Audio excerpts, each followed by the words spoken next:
Kita mulai pembahasan ini dengan satu ayat di dalam surat Al-Baqarah nomor 275. Ketika Allah berfirman, alladzina ya'kuluna riba la yakumuna illa kama yakumul ladzi yatakhabbathu syaitanu minal mas. Orang-orang yang memakan riba tidak dapat berdiri melainkan seperti berdirinya orang gila yang kerasukan setan. Ada 3 poin penting yang ingin saya coba utarakan di pembahasan awal sekarang ini. Pertama, tidak dapat berdiri. Tidak dapat berdiri mungkin maksudnya adalah dia tidak berdikari, tidak mandiri, dia rapuh, dia lemah, dia tergantung, dan dia rentan. Ulama zaman dahulu memahami ayat ini sebagai pemahaman, oh ini gambaran tentang masa yang akan datang, letter luck, masa yang akan datang adalah masa setelah kematian. Ya entah masa di alam barzah, hari kebangkitan, hari akhir kiamat, pokoknya pasca kehidupan di dunia. Tapi di zaman yang ribawi seperti sekarang ini, di mana ekonomi kapitalisme itu begitu berkuasa, bahkan dia menjelma sebagai sebuah ideologi yang besar, yang pondasinya sekali lagi adalah konsep ribawi itu sendiri. Ketika kita membaca ayat ini, mentadaburinya, mencoba lebih dalam, makin tampak kemujizatan Al-Quran, dan ternyata Allah savage banget di dalam ayat ini. Ternyata Allah tidak sekedar menginformasikan kehidupan, kondisi pasca kehidupan di dunia, tapi kehidupan masa depan yang tidak terlalu jauh-jauh amat dalam kehidupan kita. Sebuah foreshadow yang nyaris tidak diketahui oleh orang-orang terdahulu, semakin mentasbihkan bahwasanya Al-Quran ini benar-benar mukjizat yang tidak akan pernah habis ketika digali, yang sangat begitu kaya dan sempurna mengandung nilai-nilai makna di dalamnya. Coba kita melihat sekeliling kita pada saat ini. Ada nggak gejala kita yang menunjukkan bahwasannya manusia sekarang ini tuh tidak bisa berdiri? Mereka tidak berdikari. Mereka tidak bisa survive seorang diri. Maksudnya bukan berarti dia tidak tergantung terhadap manusia sama sekali, bukan. Betapa mudahnya kita menemukan orang yang sudah balik, orang yang sudah dewasa pada dewasa sekarang ini itu. Mereka balik, mereka dewasa, bahkan untuk uang jajan rokok saja masih minta orang tua. Betapa kita melihat orang-orang sekarang ini yang begitu rapuh. Percintaannya gagal, diputus pacar, sudah pengen bunuh diri. Mereka lemah, tidak bisa diajak berproses, mereka ingin yang instan, semuanya serba instan dan semuanya serba cepat. Dan tidak usah ditanya perbandingan fisik mereka dengan orang-orang terdahulu. Diminta orang tua untuk pergi ke warung depan aja udah ngos-ngosan. Diajak pergi keluar agak jauh dikit, mereka memberikan standar yang minimal Avanza ke atas. Misalnya datang-datang mobilnya iya. Generasi rebahan yang mereka punya ketergantungan, dijauhkan sedikit dengan gadgetnya mereka tidak akan bisa. Dijauhkan sedikit dari paket data, mereka sebagian besar kesulitan. Berapa banyak pemandangan yang kita dapati orang-orang yang memang ketika diajak pergi ke rumah saudaranya, ke rumah kakeknya, lalu mereka berontak. Kenapa? Karena di sana tidak ada sinyal, dan tidak ada sinyal berarti mereka tidak bisa menonton drakor, mereka tidak bisa melihat streaming, mereka tidak bisa main game, mereka tidak bisa mendengarkan lagu, mereka tidak bisa menikmatin serial drama-drama yang lainnya. Dan betapa mereka kemudian itu jadi generasi yang sangat amat rentan. Temannya narkoba, dia ikut narkoba. Temannya mabuk, dia ikut mabuk. Temannya ngerokok, dia ikut ngerokok. Temannya free sex, dia ikut free sex. Bahkan temannya punya mobil baru, punya kendaraan baru, punya handphone baru, dia pengen tapi gak punya uang, kemudian ada tawaran untuk menjualkan diri, dia suka rela untuk menjualkan diri. Betapa banyak fenomena wanita-wanita di saat ini itu begitu mudahnya menjual dirinya karena mereka memang rapuh. Kondisi ini, kondisi yang tidak mandiri inilah kemudian mengantarkan kepada kata yang berikutnya di dalam ayat Al-Baqarah yang tadi kita sebutkan bersama, yakni kata gila. Zaman edan. Hadirlah kondisi yang berikutnya, kondisi gila. Bukan berarti kondisi di mana segala sesuatu itu dikaitkan dengan sesuatu yang gila, bukan sebuah kondisi di mana apa-apa dilabeli gila, nasi goreng gila, roda gila, ide gila, bukan. Tahu nggak sih kita orang gila itu kayak gimana? Orang yang ketika diajak berlogika mereka tidak bisa berlogika, orang yang cuma mengandalkan emosi dan ekspresi itu pun penempatannya tidak tepat. Ketika diajak serius mereka tertawa, ketika diajak tertawa mereka marah, ketika diajak marah mereka bengong. Namanya juga orang gila. Dan sadar maupun gak sadar, detik demi detik yang berlalu sekarang ini menghantarkan kita pada kondisi di mana banyak orang yang suka rela gila, bahkan pengen gila, berlomba-lomba untuk jadi gila. Roti lu, dah kayak gitu. Beli mobil Tesla jam 3 pagi karena gabut gak bisa tidur. Anak menghentikan truk yang sedang melintas. Beruntung truk dan waktu ini sudah jauh-jauh hari oleh pendahulu kita dinamakan sebagai zaman yang gila. atau lebih familiar kita sebut sebagai zaman edan.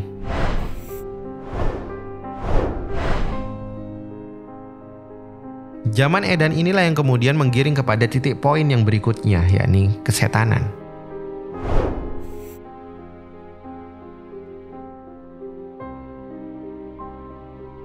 Tahu nggak kita itu setan itu seperti apa? Yakni pihak yang senantiasa terus-menerus menentang Tuhannya.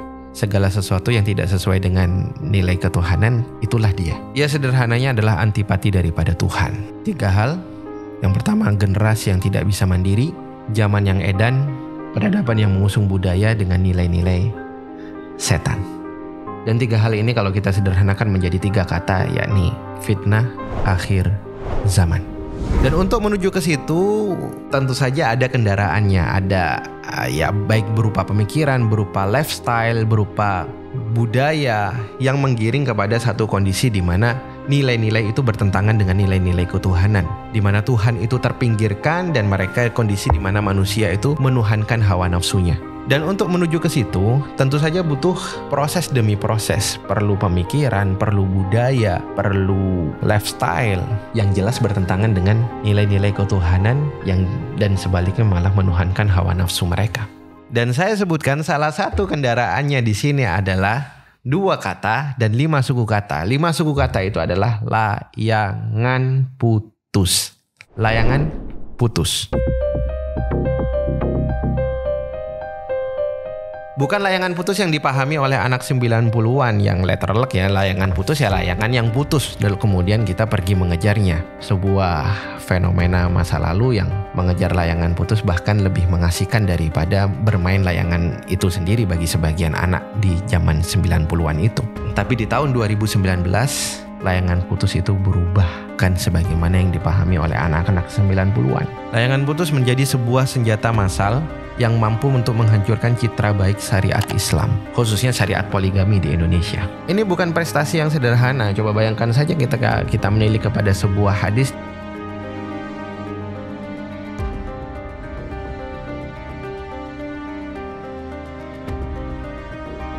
Iblis itu memberikan apresiasi yang paling tinggi kepada anak buahnya yang berhasil menceraikan antara suami dengan istri. Bayangkan ketika anak buah iblis ini berhasil membuat sebuah mekanisme sistematik yang bisa merusak citra poligami, dan ketika poligami itu sudah rusak, berapa banyak orang yang tidak jadi menikah gara-gara rusaknya kalimat poligami ini, syariat poligami ini. Berapa banyak keberhasilan setan yang mereka berhasil memisahkan hubungan suami dengan istri, bahkan tanpa pernah sedetik pun mereka resmi dalam ikatan rumah tangga.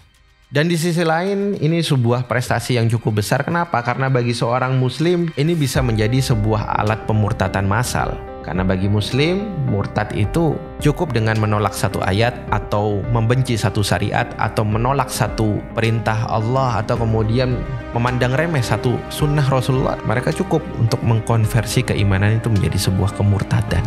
Kenapa layangan putus itu bisa seberbahaya itu dan siapa yang menjadi mastermind di balik ini semua? Maka mari kita mulai investigasinya.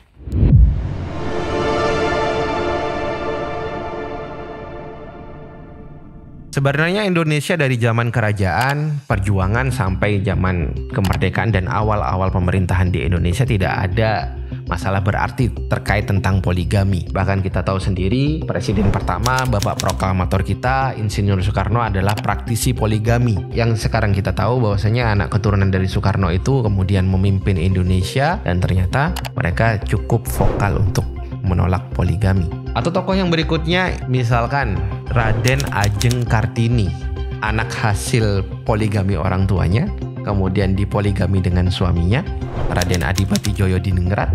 Yang uniknya kemudian Kartini ini menjadi simbol feminisme, simbol pembebasan wanita dari jeratan hukum yang kolot, hukum yang terbelakang yang disayangkan. Poligami masuk di dalam salah satunya jajaran hukum yang kolot itu. Ternyata Kartini adalah hasil poligami, praktisi poligami.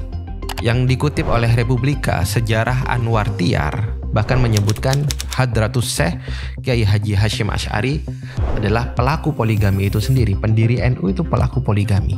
Yang sekarang kita tahu bahwasannya Hasyim Asy'ari kelak nanti punya cucu namanya Gus Dur, dan Gus Dur punya istri, dan istrinya sampai sekarang menjadi aktivis yang sangat vokal mengharamkan praktek poligami. Tapi secara garis besar dahulu di awal kepemimpinan Indonesia tidak ada masalah dengan poligami, bahkan presidennya sendiri adalah praktisi poligami. Hingga sampai menjelang akhir abad ke-19, gelombang penolakan poligami mulailah bermunculan itu.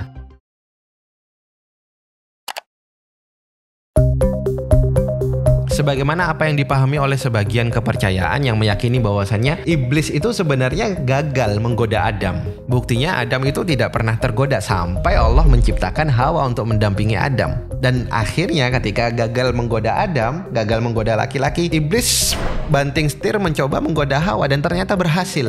Dan dengan sendirinya kemudian Hawa menggoda Adam dan ternyata dua-duanya berhasil tergoda. Akhirnya singkat cerita mereka pun dikeluarkan dari surga. Mungkin ini strategi yang sama diterapkan ketika laki-laki tidak mampu tergoda, maka godalah wanitanya. Ketika laki-laki tidak mampu dirusak, maka rusaklah wanitanya. Karena wanita adalah titik buta, adalah titik kelemahan bagi pria. Bahkan Rasulullah secara resmi mengatakan inilah fitnah terbesar bagi seorang pria. Presiden pertama tidak ada masalah dengan poligami, tapi berbeda cerita ketika ganti presiden di presiden yang kedua di era Soeharto. Dengan menggunakan bahasa rasa, sang mastermind mulai masuk, di mana wanita itu mereka punya bahasa yang sama. Wanita mana sih yang mau dimadu, hati siapa sih yang mau diduakan, dan cinta siapa sih yang mau dibagi. Allahumma arham al-Islam wal-Muslimin. Allahumma arham al-Islam wal-Muslimin. Allahumma zawwij abi. Allahumma zawwij abi. Ajilan la ajilan. Ajilan. والله شوفي بالوجبة تريد وجبة تعال. شبعانة. Tercatat dalam sejarah, konon beberapa putusan yang muncul di era Soeharto itu besar kemungkinan bukan berasal dari Soeharto sendiri, tapi berasal daripada istri Pak Harto yang bernama Butin. Undang-Undang Nomor 1 Tahun 1974 tentang perkawinan, salah satu poinnya membahas tentang pembatasan poligami. Dan berikutnya, Peraturan Pemerintahan Nomor 10 Tahun 1983 dan disempurnakan kemudian pada PP berikutnya Nomor 45 Tahun 1990 mengenai larangan poligami bagi PNS, juga dari Butin.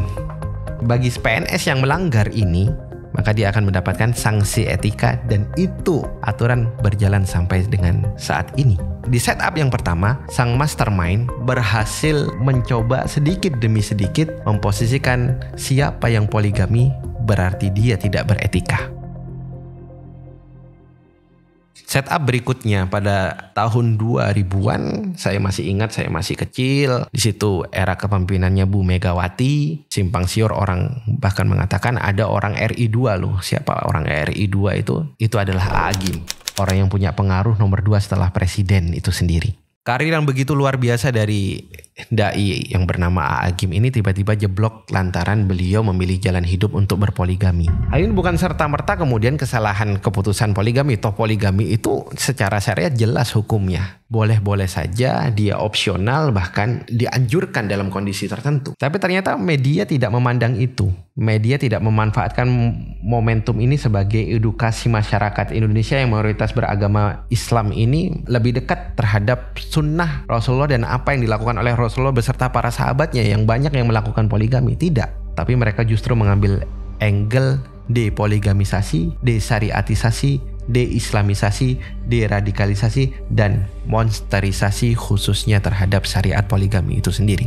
Mereka mewartakan, menceritakan poligami itu salah, poligami itu buruk, poligami itu menindas, poligami itu berbahaya. Sehingga narasi ini, narasi yang dibangun di tahun 2000-an ini sedikit demi sedikit mengantarkan kepada sebuah pemikiran bahwasannya poligami itu adalah sebuah kecacatan. Dan sebuah kecacatan itu muncul daripada sebuah syariat yang diklaim dia sempurna, yakni Islam. Dan Islam itu diklaim diturunkan langsung oleh zat yang maha sempurna. Maka ketika segala kesempurnaan itu berhasil dicacati dengan satu celah yang bernama poligami. Sang mastermind sejatinya dia tahu bahwasanya Islam itu sempurna, dia diturunkan zat yang maha sempurna dan keteladanan oleh Rasulullah itu juga sempurna. Tapi dia bisa melihat celah dan memanfaatkan sebagai peluang bahwasannya kesempurnaan itu tidak mutlak. Sebab apa? Penerapannya dan praktisinya itu tidak sempurna. Padahal manusia itu tempat salah dan tempat ketidaksempurnaan itu sendiri. Ketika A'agim yang menjadi simbol atau wajah Islam pada saat itu berhasil dijatuhkan, berhasil dicitrakan buruk, maka sekularisasi dan skeptisisme terhadap ajaran Islam itu sendiri adalah sebuah keniscayaan. Step berikutnya kita beranjak kepada tahun 2018, di mana polarisasi antara kelompok oposisi yang bercorakkan Islam versus petahana yang bercorakkan nasionalis. Ya sederhananya cebong versus kampret lah. Dalam rangka pemilu tahun 2019 yang mengharuskan setiap kubu untuk saling serang, saling menjatuhkan antara satu dengan yang lain, bahkan tidak jarang dengan menghalalkan segala cara. Dari sinilah kampanye anti poligami kembali mencuat, dan yang paling frontal pada saat itu adalah Giring dengan partai PSI-nya. Jika poligami bertujuan untuk mewujudkan keadilan, inikah keadilan bagi para perempuan? Saya Giring Ganesa, berdiri di sini sebagai seorang anak yang mencintai ibu saya, sebagai seorang suami yang mencintai istri saya, sebagai seorang ayah yang mencintai anak-anak saya, sangat menentang dengan perilaku poligami. Lagi-lagi sang mastermind berhasil memanfaatkan momentum ini dengan sebaik-baiknya. Tahun 2019 istilah layangan putus baru mencuat, yang dimulai dari viral di Facebook, yang konon berasal dari akun Mami ASF, yang dia mempublikasikan kepada salah satu grup di Facebook yang bernama Komunitas Bisa Menulis, di mana ada emak-emak yang curhat mengenai masalah internal keluarganya dan mengakhiri curhatannya itu di media sosial dengan hashtag layangan putus. Dia curhat mengeluhkan tentang kelakuan suaminya. Kata dia, aku percaya betul suamiku, tapi kemana dia? Rupanya sang suami poligami. Perasaan ditinggal oleh seorang suami yang biasanya ada, menjadi miliknya, ada di sampingnya, kemudian pergi meninggalkan dia, hingga pada akhirnya sang istri pertama ini mempersonifikasikan tindakan poligami suaminya itu dengan istilah layangan putus, yang awalnya ada di dalam genggamannya kemudian putus terbang entah kemana. Istilah layangan putus pun mencuat dan menuai banyak dukungan, khususnya dari kalangan sekuler, dari kalangan feminis, dari kalangan pluralis, dari kalangan liberalis, dari kalangan pendukung kebebasan. Sehingga makin mencuatlah stigma bahwasanya poligami adalah sebuah ajaran yang menindas seorang wanita dan bentuk ketidakadilan syariat terhadap wanita. Dan hal ini kian geger ketika diketahui bahwasannya sang suami adalah pemilik channel YouTube yang sedang rame, channel YouTube yang punya corak Islami, lebih tepatnya Al-Quran, yang pada saat itu sedang dalam fase bagus-bagusnya. Ya, meski sempat dihapus postingan yang sempat viral di Facebook itu oleh Mami ASF itu tadi, ternyata si Mami ini tahun 2020 justru mengeluarkan novel. Mami ASF pada akhirnya mengeluarkan novel yang juga berjudul Layangan Putus, yang menurut Gramedia, dalam situsnya gramedia.com, ini adalah novel yang ditulis berdasarkan kisah nyata, kisah yang sempat viral di tahun 2019. Nah, ini masalahnya. Kalau kita melihat novelnya dan baca novelnya ini bercerita tentang perselingkuhan, Pak. Sedangkan fakta yang terjadi di tahun 2019 ini poligami, dan poligami itu berbeda dengan perselingkuhan. Tapi itulah yang terjadi seiring gayung bersambut tahun 2021, wajah sunnah poligami semakin ancur-ancuran. Setelah kemunculan mentor poligami di dalam konten narasi yang dinilai oleh banyak pihak ini perlakuannya tidak tepat, semena-mena. Maka tidak sedikit yang kemudian menggebyah uyah fenomena ini sebagai kesimpulan prematur. Inilah wajah poligami, wajah syariat poligami dalam Islam. Wajah kekerasan seksual di dalam rumah tangga, wajah penindasan laki-laki yang dibenarkan oleh ajaran agama. Hal yang serupa pernah dilakukan oleh Vice Indonesia di YouTube di tahun 2019.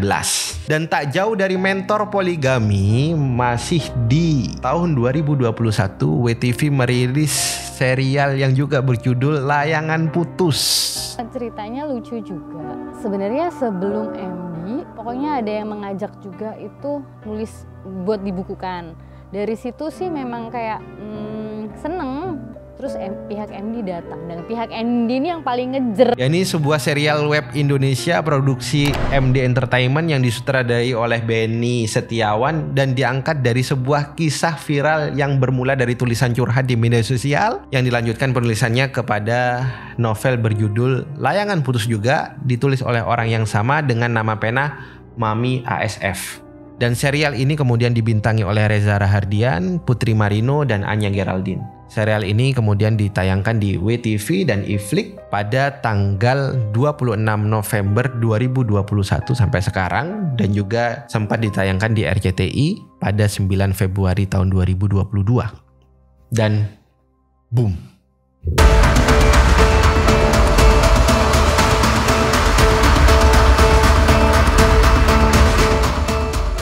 Coba kita kembali kepada clue yang Allah berikan di dalam surat Al-Baqarah ayat 275 yang pertama tadi kita bahas. Tentang kemunculan generasi yang tidak mandiri atau zaman dengan mental bak orang gila dan peradaban yang pro dengan setan. Kapan itu muncul? Lanjutan daripada ayatnya. Dzalika bi annahum qalu innamal bai'u mitslur riba wa halallahu al-bai'a wa harramar riba. Kapan yang demikian itu terjadi? Tatkala mereka menyamakan jual beli dengan riba. Coba perhatikan baik-baik. Riba disamakan dengan jual beli, padahal Allah menghalalkan jual beli dan mengharamkan riba. Dan dengan istilah layangan putus, skema yang serupa terjadi dalam syariat poligami. Dengan kalimat layangan putus, poligami berhasil disamakan dengan yang namanya perselingkuhan. Bahkan bisa lebih daripada itu, bukan sekedar sinonim. Sebab apa? Satu, yang namanya jual beli itu tidak pernah punya citra seburuk citra poligami itu sendiri, padahal keduanya sama-sama baik. Saat citra poligami berhasil dihancurkan, perselingkuhan hanya cukup mengganti namanya menjadi friend with benefit dan semuanya pun berubah. Gue kenal nih, misalnya lu cowok gitu, terus kayak misalnya lu suka nih sama gue gitu, gue ngomong dari awal, gue gak mau pacaran. Tapi kalau lu mau FWB sama gue, clear FWB, gue mau. Take it or leave it. Tunggu dulu, gue masih mau nanya FWB-nya nih. Lu mesti tahu time management gue sangat bagus. Jadi gue bisa punya FWB tuh 3-5 orang. Jadi misalnya nih hari ini ada lo nih, gue teks lu bisa temenin gue nih, gak bisa, gue teks dia, lo temenin gue dong, gue lagi sendirian nih. Lo mau temenin gue dong nonton, lo temenin. Jadi kayak siang, sore, pagi, malam tuh beda-beda orangnya. Terus suka hati gue. Kan gak ada komitmen, benar dong. Gak salah dong gue lah. Wow, sampai batas mana sih? Gue more than that. Semua. Paham dong lo? Ya, paham. Sekarang ini tapi nggak pakai sayang gitu nggak? Gimana sih? Coba jelasin ke gue. Ntar lu dapat ilmunya, ntar lu cobain lu. Lalu kayak mau berhubungan yang romantis sama orang, ya pasti yang lu harus suka gitu. Kalau nggak suka ya buat apa gitu. Nah, masalahnya adalah gue bisa suka sama 5 orang sekaligus. Kakak pernah juga pacaran sama yang punya suami ya? Bukan pacaran sih. Gue nggak tahu ya. Nah itu gimana? Pokoknya orang cakep banget lah gitu. Ya, muda gitu loh. Terus mapan juga. Terus ya udah kalau mau stay over di rumah gue, dia stay over di rumah gue. Finally sampai akhirnya gue nih makan ke satu tempat sama teman-temannya dia. Terus habis itu gue tanya, si A mana gitu. Dia lagi sama bininya kondangan. Tuh, oh pacarnya, gue bilang gitu. Lu jangan pura-pura bego lu, kata dia gitu. Bininya, kata dia gitu. Bini esin istri asli. Iya nyet, lu jangan pura-pura bego deh, kata dia gitu. Dia pikir lu tahu kan? Dia pikir gue tahu. Anjir, gue nggak tahu. Akhirnya tuh gue ketemu dong. Lu punya bini? Gue bilang gitu. Tuh, siapa bini lu? Lah bininya gue kenal. Pas kalau gue inget tuh kayaknya bini lagi hamil. Astaga. Untung padahal udah sayang ya? Lumayan. Suka, gue suka banget. Ganteng soalnya. Ganteng banget. Tipe gue banget tau. Tapi hebat juga kalau lu bisa gak baper ya. Hubungan yang awalnya secara susah payah dinarasikan sebagai sebuah sinonim, pada akhirnya berujung kepada sebuah hubungan yang anonim. Dan satu-satunya pihak yang layak dicurigai dan satu-satunya pihak yang lihai melakukan skill sehebat ini, dan bahkan skillnya ini sampai diakui oleh Al-Quran, ya hanya satu pihak. Wa zayyana lahumus syaitanu ma kanu ya'malun. Konten ini dibuat bukan untuk menyalahkan salah satu pihak, karena kita tidak tahu motif dalam narasi orang-orang yang terlibat di sini itu apa saja. Karena mungkin saja bisa jadi Butin tidak memiliki motif jahat, beliau hanya seorang istri biasa yang tidak ingin kehilangan suaminya. Pak Harto hanyalah seorang suami yang ingin membuktikan cintanya seutuhnya kepada istrinya, dan dia ingin sepenuhnya mengabdi kepada negara, dan dia khawatir kalau punya lebih daripada satu istri itu akan mengganggu pengabdiannya terhadap negara, dan dia tidak pengen orang-orang yang juga bekerja terhadap negara itu juga mengalami hal yang dia khawatirkan juga, sehingga dia mengeluarkan peraturan yang tidak dia tetapkan untuk dirinya sendiri tapi juga untuk PNS pada saat itu. Agim yang pada saat itu profesinya sebagai seorang dai, mungkin saja motifnya adalah ingin mengenalkan syariat poligami terhadap umat ini. Atau Giring yang bisa jadi motifnya hanya sekedar ingin menunjukkan eksistensinya bahwasanya dia sekarang sudah ada di dunia politik. Mami ASF mungkin hanya seorang istri yang ingin mendapatkan didengar tentang keluh kesahnya, dan suaminya bukan hanyalah seorang suami yang menginginkan agar beban istrinya itu menjadi ringan, agar bisa dibagi dengan istri yang lain, agar istri yang pertama memiliki waktu untuk mengurus dirinya sendiri. Reza, Anya, Putri, dan seluruh kru yang bertugas dalam film pembuatan Layangan Putus ini bisa jadi mereka tidak memiliki motif jahat. Bisa jadi mereka hanya bermotifkan profesionalisme. Mereka hanya orang yang ingin mendapatkan gaji itu saja, tidak lebih. Atau mungkin salah satu dari mereka ada yang merasa bersalah lalu memohon ampun kepada Tuhannya dan Tuhannya memaafkan. Saya tidak ingin masuk dalam spekulasi yang lebih dalam bahwasanya ini adalah sebuah konspirasi yang direncanakan sebab saling terkaitan antara satu dengan yang lainnya. Sebab yang namanya konspirasi itu bisa terjadi tidak mengharuskan orang yang terlibat di dalam konspirasi itu semua tahu bahwasanya ini adalah satu ide yang sedang dijalankan.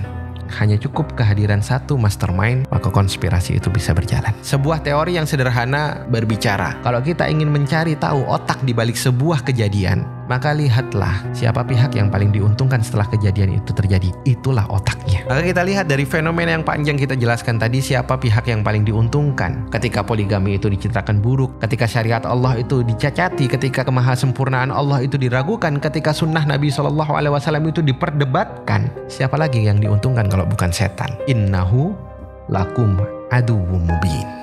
Dialah musuh yang nyata bagimu.